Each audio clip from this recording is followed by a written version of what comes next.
m'appelle Cynthia, j'ai 30 ans. Je connais plusieurs types de douleurs. Ça a été très centralisé sur les douleurs abdominales au départ. Je suis atteinte de la maladie de Crohn depuis 10 ans maintenant.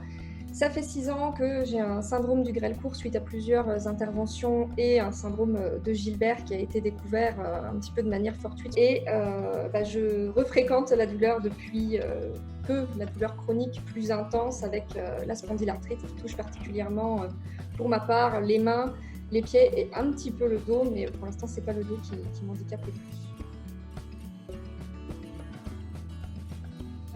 Personnellement, ça va plus être sur la vie sociale. En tout cas, c'est comme ça que je le ressens. C'est pas qu'il y a un rejet de la part des autres, c'est que j'ai cette impression que, en fait, moi, comme j'ai des périodes de douleur, je me mets un petit peu dans ma bulle. Et donc, ça me coupe un petit peu de tout. Et ça m'est déjà arrivé à plusieurs reprises de devoir annuler une sortie, un voyage ou simplement voir des amis à la maison. Donc, c'est vrai que ça va plutôt impacter ça. Et au niveau du sommeil, c'est vraiment dépendant. Ça arrive que ça me réveille la nuit. Surtout au niveau articulaire.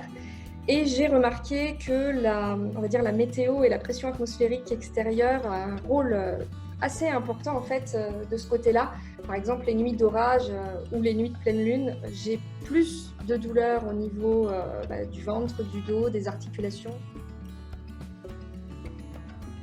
Si j'avais un outil qui pourrait être plutôt précis, parce que j'ai déjà essayé de mon côté seul, mais c'est quelque chose où on n'est pas, j'allais dire pas autodiscipliné, mais c'est pas vraiment le bon mot, c'est-à-dire que quand ça va, on se détache vite de ce genre de surveillance, si je peux appeler ça comme ça, mais ça permettrait peut-être de comprendre un petit peu comment est-ce que les crises et ces pics douloureux arrivent. Et je pense que oui, ça m'aiderait à comprendre, parce que je suis quelqu'un qui aime beaucoup comprendre les choses.